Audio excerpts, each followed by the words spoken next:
So what inspired you to play football in the first place? I don't really remember because I started so young. I didn't really have a moment of watching something and thinking, wow, like that's what I want to do, I want to play football. I think it was just always just part of my family. And then as I got older, my brother was playing, so I wanted to be better than him. So I think that was kind of what kept me going a lot, and now he doesn't play anymore. So I'm like, okay, cool. But yeah, I think it was just my family, just football crazy, absolutely football crazy. What would you say that's been like the highlight of your like football career so far? It's good because I've got a few, but I've also got some good ones that have a bad ending. So it's like the World Cup, obviously winning a bronze medal in the World Cup was amazing, but when you look at the way that kind of we didn't make it to the final, that was quite tough. But yeah, winning the bronze medal, making my England debut and scoring was pretty cool.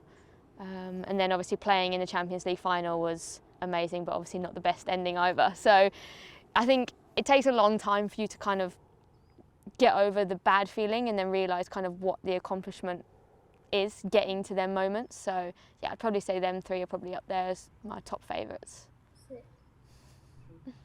What is it like going to St George's Park? It's pretty cool. You know, I remember the first time I went there and I was a bit like in awe a little bit. You know, you're looking around like, oh my God, this is just amazing. You've got massive pictures up on the wall and you get to sign, you know, the wall when they were doing the signatures and they were like, go on then sign it. I was like, oh, okay, like buzzing about it. But yeah, it's cool, you know, it's amazing facilities, it's an amazing place to go. And when you go there, you really kind of feel that you're part of England and you're part of like representing your country. So yeah, it's pretty cool. Have you been? Yeah, it's pretty sick. Yeah. And I guess like football means like different things to each person. Like some people just find it like comforting, some people play professionally like yourself. What does football mean to you? I think if you were to ask me this question like 2 years ago, I'd probably say that it was like my whole life. Obviously since then, a lot of things have happened and I had to kind of learn to find joy outside of football. I think football was such a big part of my mood, how I was. Like obviously I was speaking earlier and, you know, I hate losing. I still have that now. Like probably you guys when you play, you hate losing. But literally like it would drain me for days, you know, if we lost a game or whatever. And I think as I kind of took a step back, obviously when I had my illness, I had to really think about how I was going to find joy when I couldn't do something that I love to do. So obviously football is a massive part of my life and it's something that I love doing and I love to be a part of a team and do everything like that. So yeah, I mean, it still is my life, but I have other ways of finding that happiness when maybe things aren't going particularly well on the pitch. So during your recovery, like, what's like one thing that you learned about yourself? That's a really good question. I think just not to take things too seriously. Like I said before, like when I lost a game, like I don't think anyone could talk to me for days.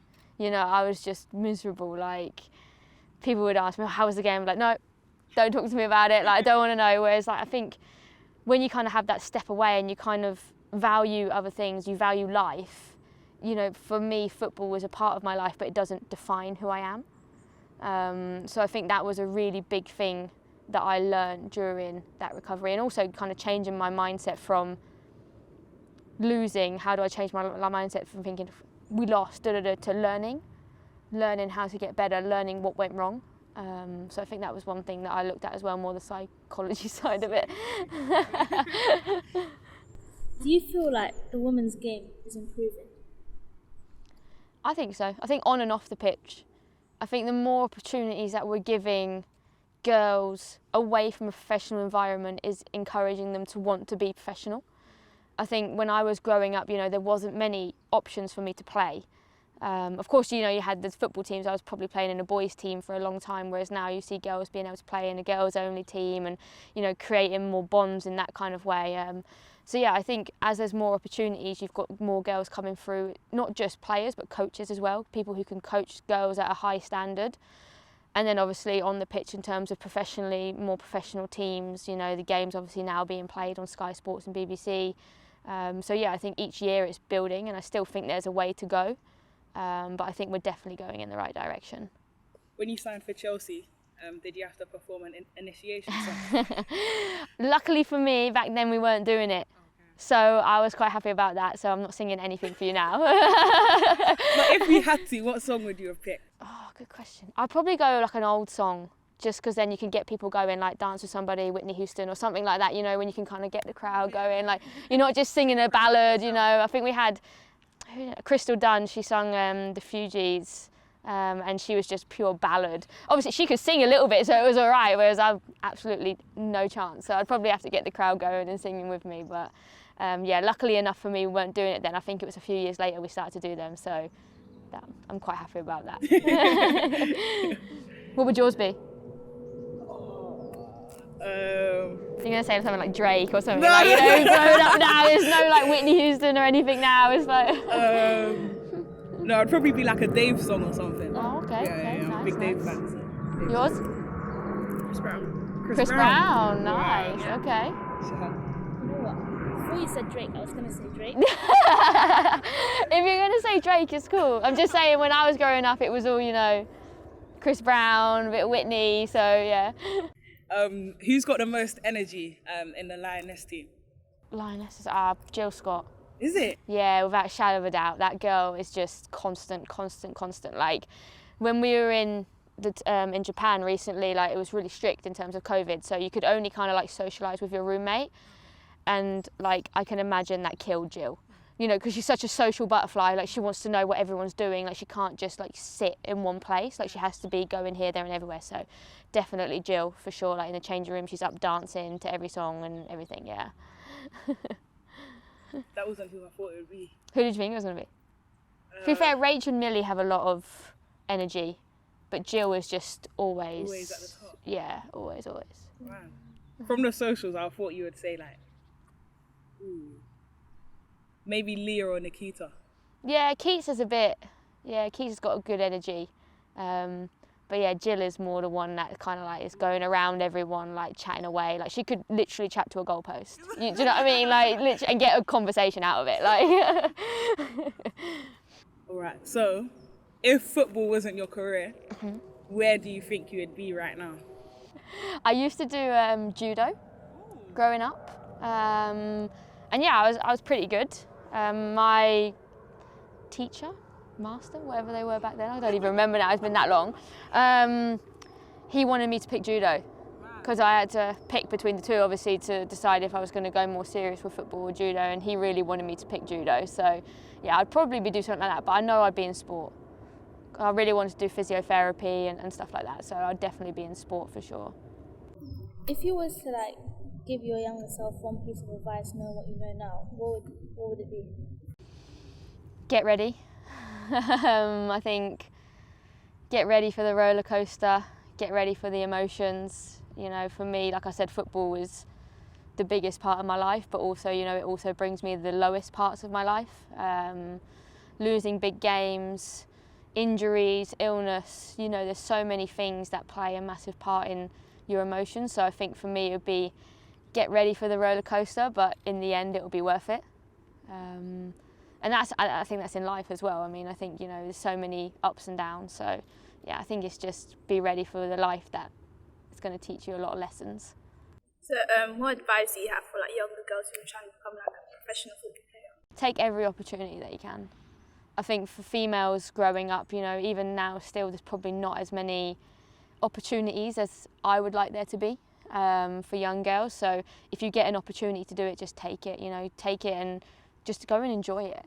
I think you always do things better when you enjoy things and when you are in a company of good people. So yeah, I think it would probably be, yeah, just take the opportunities and enjoy them. What's your favourite pair of trainers? Nice. I'm a bit of an Air Force girl, to be fair. Yeah. Classic. Yeah, just, you know, just look smart with anything, any colours. I always love going on, you know, TikTok videos when people are like painting on them and like making designs. I'm like, I can do that, and I can't do it. But yeah, I'm a bit of an Air Force kind of girl as well, because it also makes me feel a bit taller, because it's got a bit of a heel on it. So anything like that, I'm all for. How tall are you? Okay. Don't come for it. I'm like 5'2" at a push. You're 5'3", I swear. I will see. Probably you. Yeah. I'm always, But people don't realise that until they actually stand next to me. So everyone's always like, oh, you don't look that small on the pitch. Then they stand next to me and I'm literally like this. I am that small. But that's a good thing because then they obviously feel like I maybe have more of a presence. Yeah. So that's good, So I'm quite short, Never had that growth spurt growing up.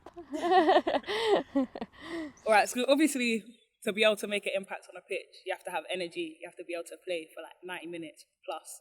How do you make sure that you fuel yourself with the right nutrition? Eating, Eating, massive. People underestimate actually how much you exert when you play football. I think people just think that it's like you're running around a little bit every now and then you'll do a sprint, but as obviously you guys know, you're constantly moving. It's not just always sprint and then you stop, like you're always doing something. So for me, carbohydrates are a massive part of my pre-match, of training days, as much as I can get, really. I don't really see, some people say certain amounts or whatever, but I always try and overdo it because then I know that I've fueled enough to keep going. And I think that was something that was massively important in my game last season, was kind of how much I could keep going towards the end of games. And a lot of my goals were, 80 plus, where maybe others were getting tired and, I was able to keep exerting the same energy. And obviously top-ups along the way. Obviously food is one of the massive things, but top-ups, gels, caffeine, protein for after the games. For me, I learnt a lot about my body breaking down. I would break down a lot. I'd have muscle injuries, muscle aches and things like that. So taking the protein, the creatine and everything just helped me build up that resilience a bit more. But nutrition, I think, is one of them things that's taken a long time for people to actually realise is so important. Everyone talks about, fitness, they talk about psychology, they talk about recovery, which are all massive factors, but nutrition is one that you can impact every day. It's something that you have control over, what you put in your body. Sometimes you might not have access to do an ice bath, so you can't do that as recovery. You might not have access to, do them extra runs because your pitch time has run out or something, but nutrition is something that you can control. It was, especially these last few years, has been massive in terms of understanding when to take things. Take a gel 15 minutes before game, take a protein shake at least, within an hour after finishing, because that's the most important time. I think it was a really big influence in my season last year. And did you always have this knowledge, or is it something that you started to realise later on, or recently in your career? And I guess you spoke about how important it was.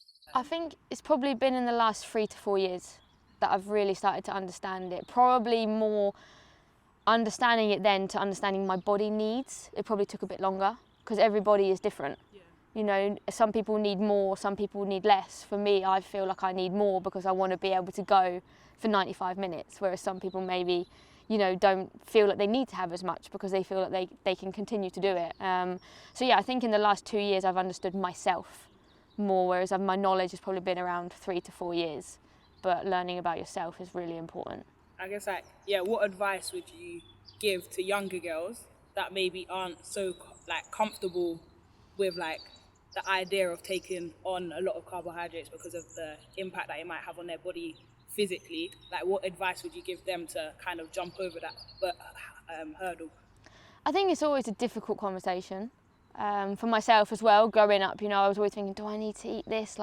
Is it an extra calorie that maybe I don't need? Or, and little things like that. I think it's always a difficult conversation, especially within females, because we're so body conscious. We always care so much about what others think of us. And I think for me, it was probably in the last few years that I realised that I had to eat the right things regardless on what impact it had on me, especially if I'm training every day, I'm doing the right things, then you have to fuel right. And ultimately, I'm here to play football, I'm here to play at the best ability. I'm not here to look good in a football kit. I'm not here to care about maybe that something looks a bit too skinny on me or something. It wasn't, that's not what I'm here for. I'm here to play football, I'm here to be an athlete. And it took a long time for me to even realise that. So, younger girls growing up, they need to realise that eating food is a part of life. It's normal to eat food. You need to do it everyday life. So if you're then training on top of that, you need to eat more because you're exerting more energy. So, I think it's kind of getting out that stigma of thinking what others think of you and thinking how you feel. Do you feel good? Do you feel like you can play? Do you feel fresh? Then you're doing the right things. Cool. What do you guys eat for pre-match? Nando's? I